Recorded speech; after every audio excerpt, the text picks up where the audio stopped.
小哥在完成任务的过程中，突然有一天，脑海中浮现出了一段与他身世相关的记忆。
什么事情都不记得了吗？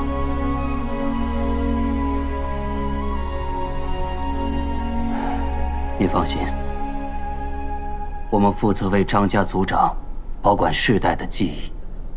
您需要什么，有任何问题，我都会竭尽所能。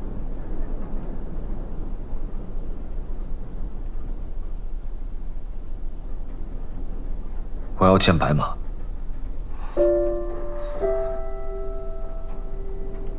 白马？您知道白马？眼窝深邃，皮肤雪白，脖颈中有一颗痣。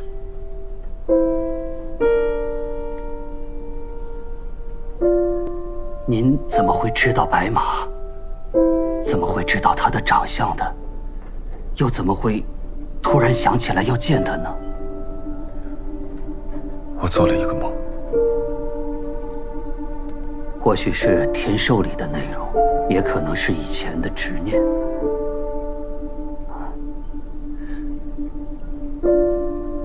族长，白马的事情只有我们知道，这是绝密。白马10年前来到修行场，是为了等一个人，那个人是他的儿子。我也是刚刚知道，您就是他的儿子。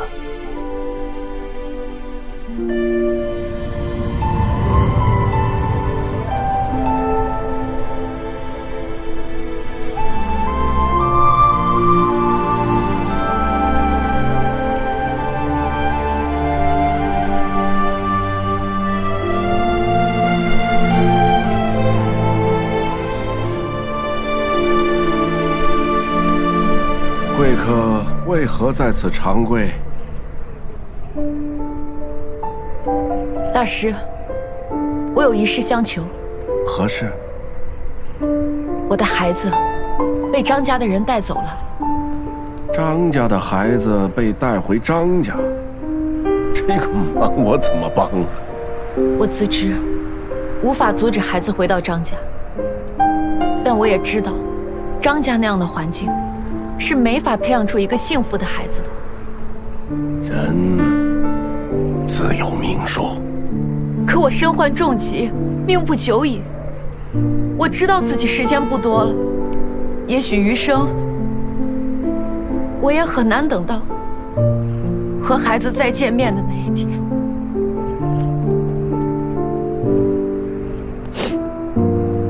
我听说大师们知道藏海花的秘密，我想请大师们用藏海花把我封存起来。藏海花只是能够把人暂时的封存起来，但它治不了你的病。而而且数年以后，我们也没把握能把你唤醒，所以我们现在明令禁止使用藏海话。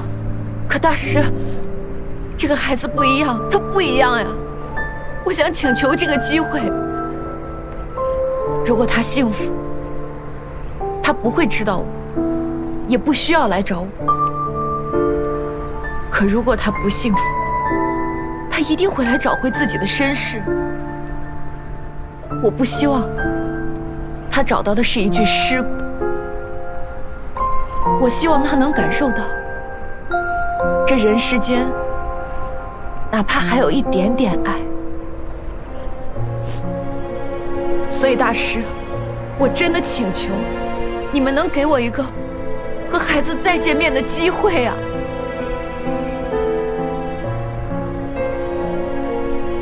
这不行，大师，不行，大师。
那天，我们给白马用了藏海话，从此他陷入沉睡。白马以自己的不得安葬，给儿子留下最后一份安慰，等待儿子的到来。他死了吗？并没有死，但也不是活着。你想见他？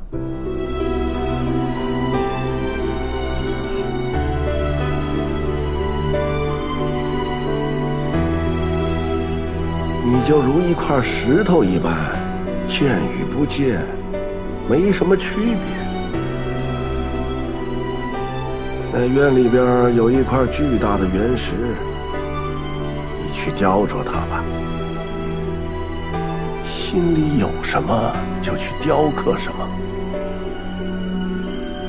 等到那块巨石被雕刻成型以后，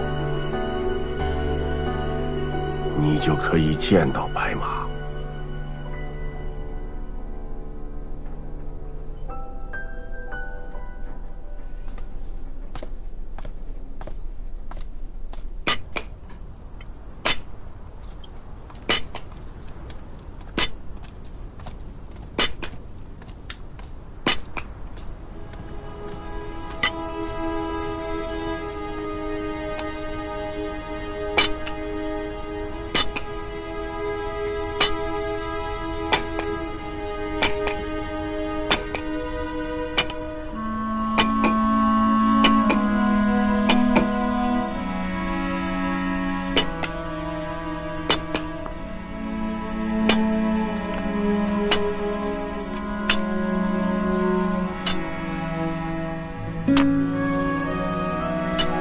师傅啊，我不明白，他是从什么地方产生要到这里来的念头呢？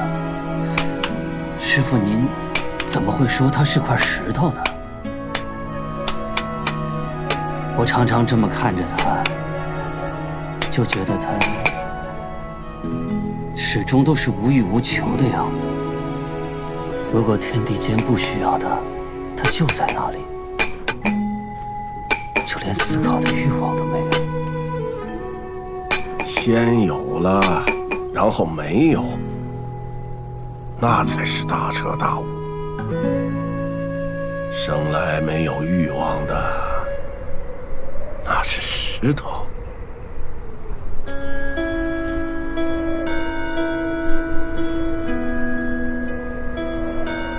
你不该是块石头。不该让你母亲感觉不到你的存在。要学会想，要学会想念。生是你母亲的第一份礼物，这是她最后一次送给你的礼物。那颗被他们遮蔽的心。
族长，师父今天让我去修葺布置了一间屋子，白马会被送到那里。恭喜你。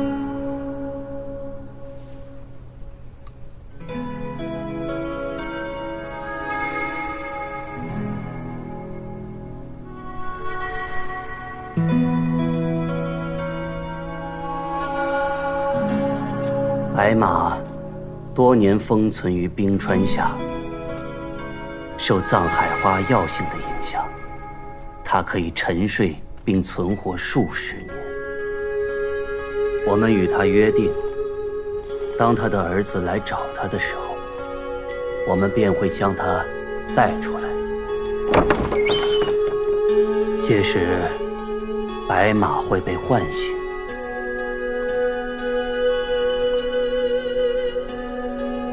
虽被唤醒，但他的感官大多失效。他看不见，听不到，也不能说话。但白马知道，他的儿子就在他的身边。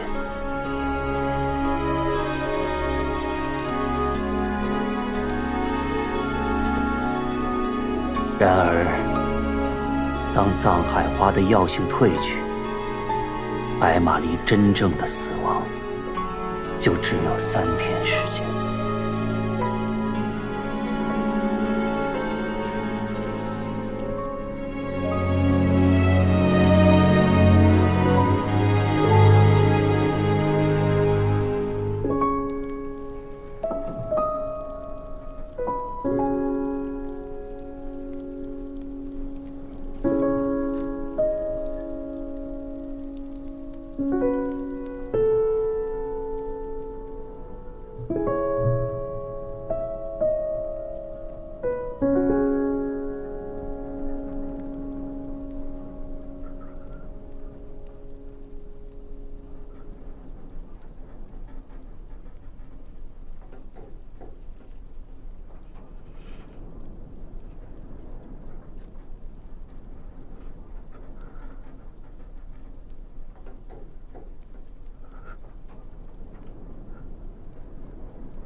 他需要先找到自己的想。只要他的内心有一丝想那块石头成为什么样子，那块石头就会呈现出有意义的形状。到了那时，他有了心，才成了人。他母亲对他的牵挂才落了地。人出生时本没有心，所以谁也伤害不了他。但人一旦有了心，世界上任何东西就都可以伤害他。所以，我们让他有了心，只是为了能更好地伤害他。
后来，听说族长离开了吉拉修行场，很长一段时间，没有人知道他去了哪里，做了些什么。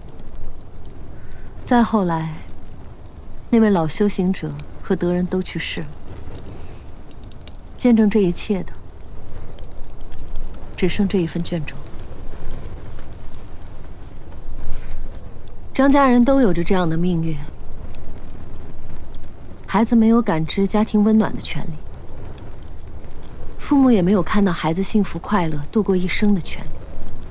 白马很想看看孩子长什么样，想知道孩子的每一份喜怒哀乐，想知道他们的成长过程里的每一个瞬间。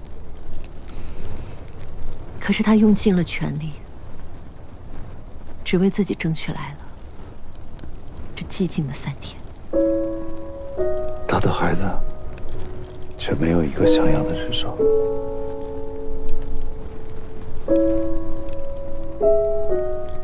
将来我会陪他解决掉所有的问题，让他过上平凡人的生活。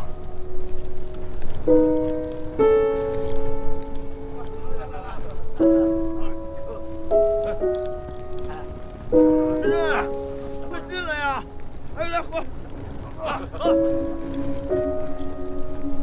走了。奶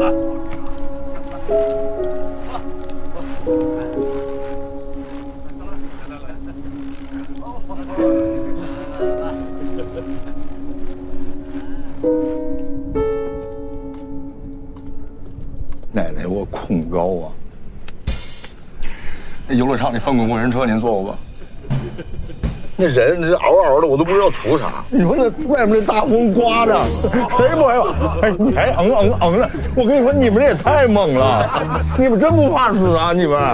我跟你说，自愧不如啊！奶奶，少喝点酒吧。我不是胆小，我就是胖子，这么快就喝醉了？哎，我跟你说，奶奶，幸亏你扎的及时啊！要不咱们就得那边聊了。这个，哎呀，是不是想吃花生米了？哎，还有有点花生米就好。哎，不过这个也挺好。哎呀，吴先生，这一杯是来告别的。怎么，老冯，你要撤了？事情已经结束了，我要回去。天亮以后我就走了。回去之后有什么打算？我打算回学校，重新去大学教书。挺好。就这些吗？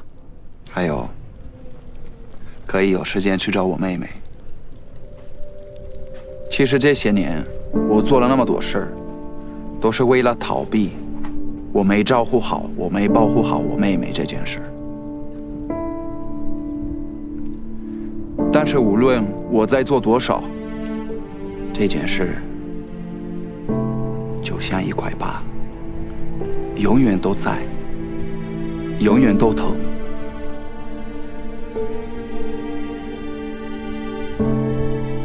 吴先生，后来我见到你的时候，我也明白了，灾难的情况下，再差的结果，就有面对才能改变。所以我现在不想逃避了。谢谢你。也谢谢你。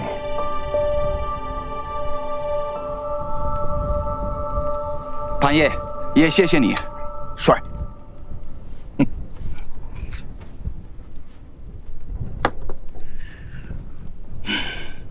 吴先生，现在你可以跟我讲讲那件事了吗？哪件事啊？你和你的朋友张起灵，你们之间到底有什么故事？你到底欠了他什么？为什么为了他这样拼命？说说吧。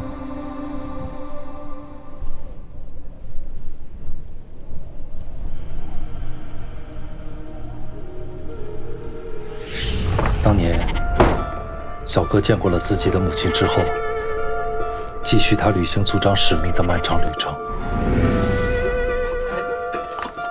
他忍受着频繁的天授、失忆，到处奔波，跟人夹喇嘛，进入各种危险的地方，去查一些自己都不知道缘由的事情，并且过一段时间都要回一次青铜门，一守就是10年。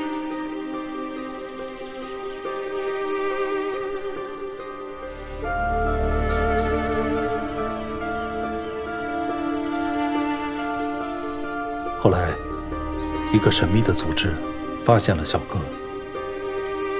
这个组织是由9个家族构成，他们的家族非常庞大，历史悠久，专门探寻地下的各种秘密来牟利。他们基于小哥超凡的能力，在了解了他的信息后，便找到他进行了一次谈判。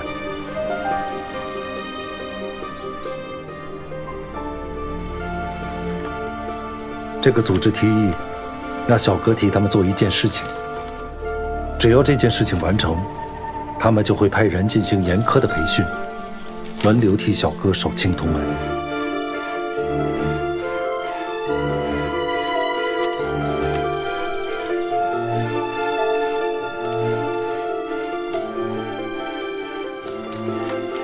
小哥最终答应了他们。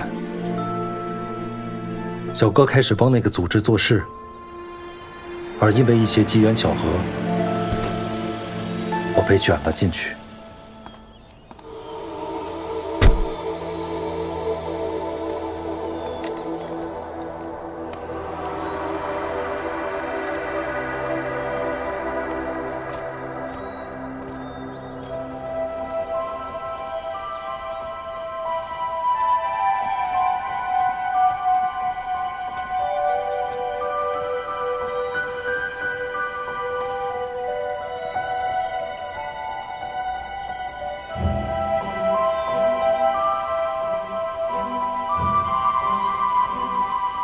我当时大部分的冒险和他要解决的事情恰好重叠了，后面的事情你们就都知道了。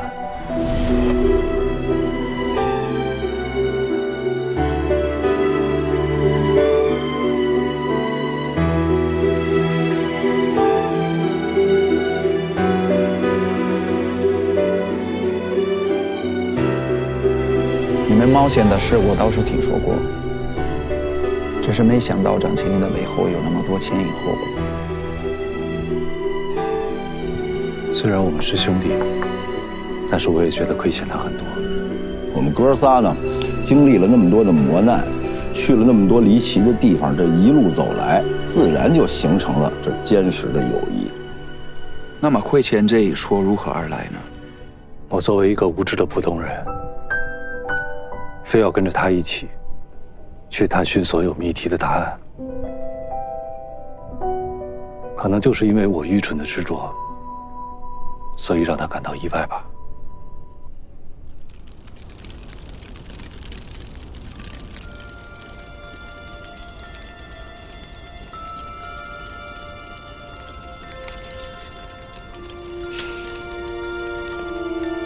吴贤，你跟过来做什么？其实你不应该卷进来。你三叔已经为你做了不少事情，这里面的水不是你能趟的。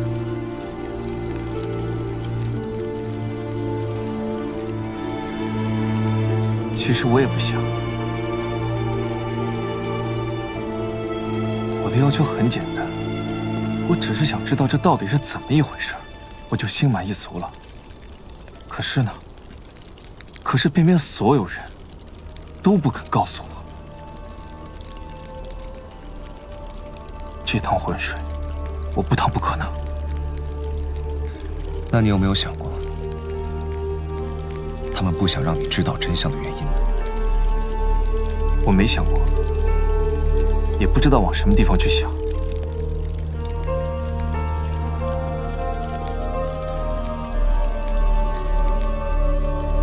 其实，有时候对一个人说谎，是为了保护他。有些真相，也许是他无法承受。能不能承受，那得让他自己来判断。也许那个人根本就不想让别人来保护他，也许那个人只是想死个痛快呢。你了解那种什么都不知道的痛苦吗？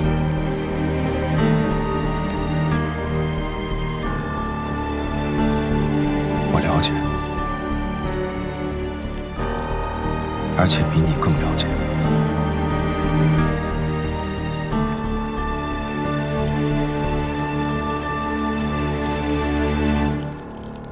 对于我来说，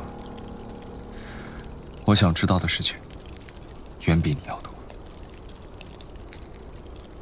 但是我没有任何一个人可以像你一样抓住去问。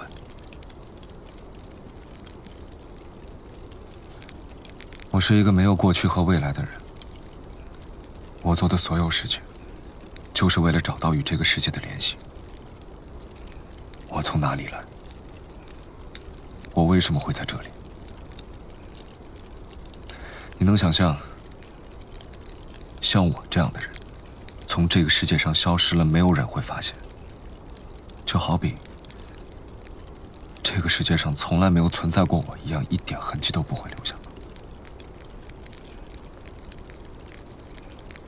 我有时候照镜子，常常在想，自己是不是真的存在，还是只是一个人的幻影？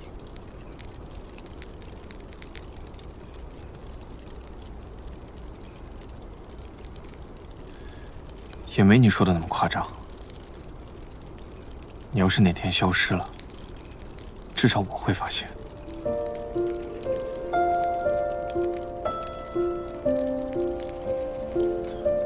我自己的事情，也许等我知道答案的那一天，我会告诉你。但是你自己的事情，抓住我，是得不到答案的。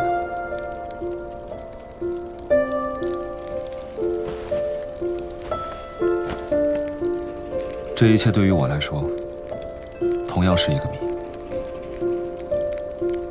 我想你的谜已经够多了，不需要再多了。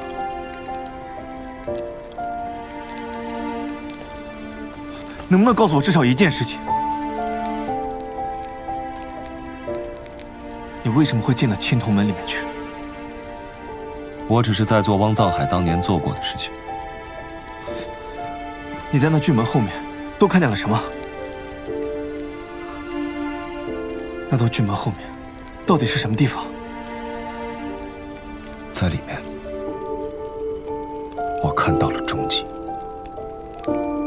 一切万物的终极。终极。另外，我是站在你这边的。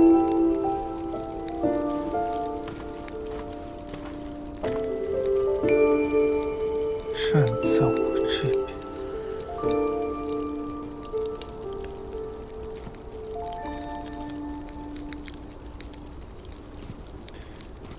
后来，在这些冒险终于结束的时候，小哥也完成了帮那9个家族做的事。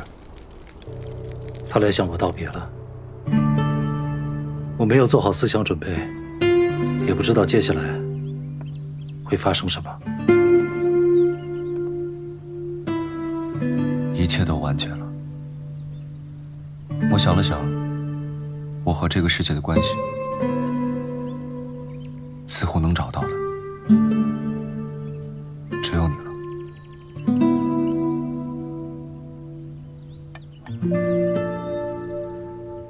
说吧，你准备去哪里？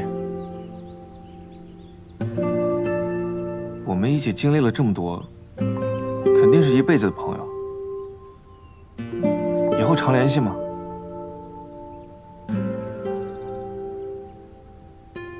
或者你有什么需要，尽管向我开口就好。我吧，虽然不富裕，但是基本生活我还是可以支持一下你的。我要去3圣雪山。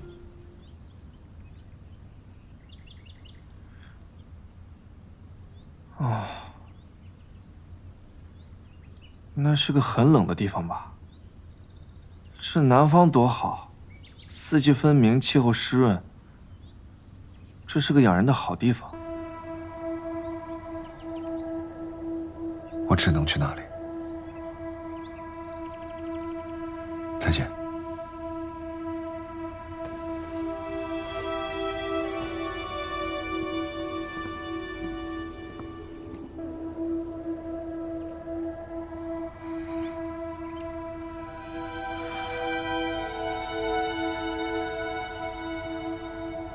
3圣雪山，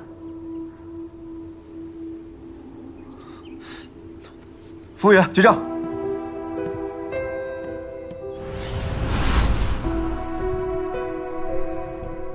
张起灵和你道别是去云顶天宫的请痛门了吗？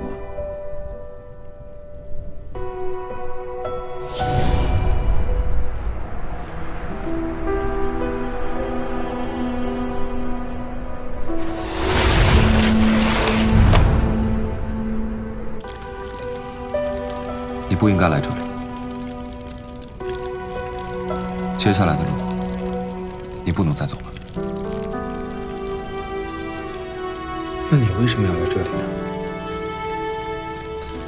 这门里面有一些很严重的问题，每隔一段时间必须有人进去处理。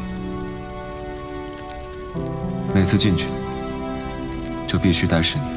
那你刚刚不是说张起灵和那9个家族有契约，只要他把他们完成事情，就不用再去说请痛门吗？这正是我欠他的地方。当时我追他到了北方的雪山里，也问了和你一样的问题。很多年以前，我和当时的9个家族达成了一个协议，我希望借助他们的力量，帮助张家共同承担这份义务。按照承诺，这9个家族中的人会轮流替张家守门，但他们之中没有人履行承诺。云顶天宫那扇门里，有比这里危害更大的东西需要解决，按照那9个家族的承诺，原本那个被选出来去守青铜门的人，其实是我。但他们从来没有培养过你，一进去就会死。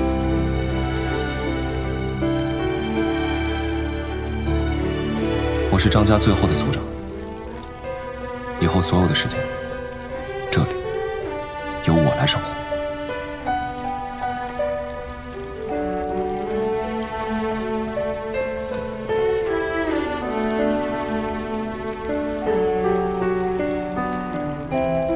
既然你已经来了，我还是和你说，10年之后，如果你还记得我，你可以回到这里。也许你还能看见我。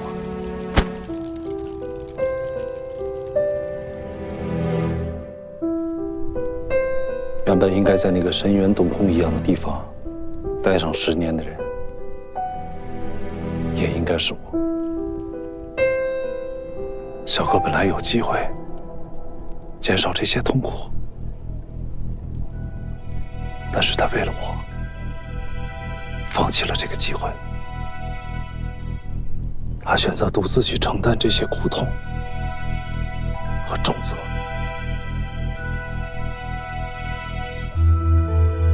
这就是我对他的亏欠。这样的友谊实属难得，也难怪你会这么拼命。吴先生，今天值得好好庆祝。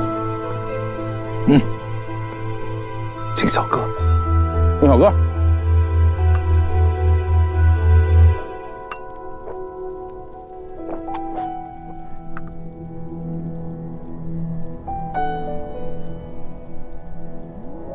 明天呀，你们就要走了。感谢你们帮着我们引杀了万人，希望你们各自珍重。来，我敬你们。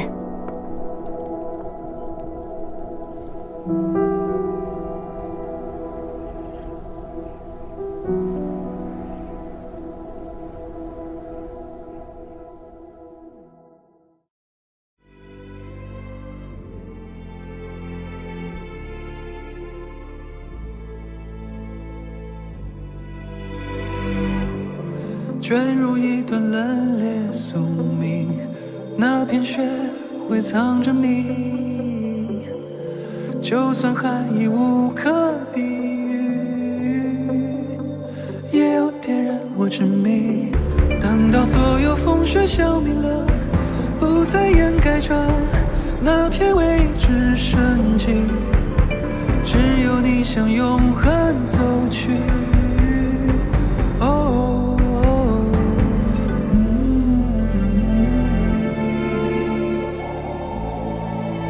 早已混淆颜色，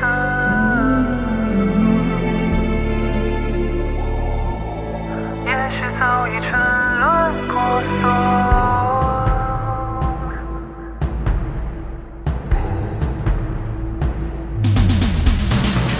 忘了为何，忘了结果，不如忘了那道伤口，那道枷锁，让飓风再美。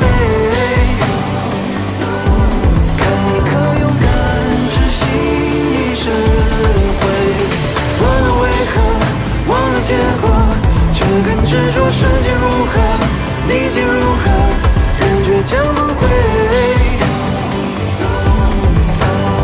忘了悲喜，不忘此刻。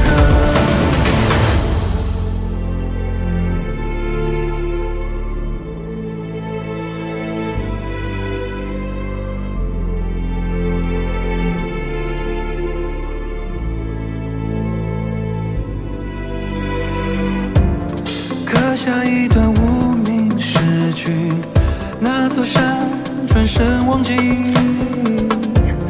就算光阴湍流不息，也未抹去你痕迹。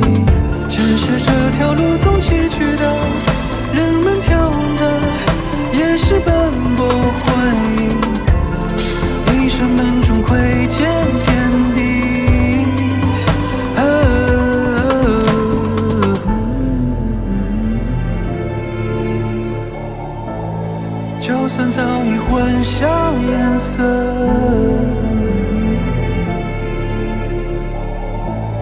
就算早已沉沦婆娑。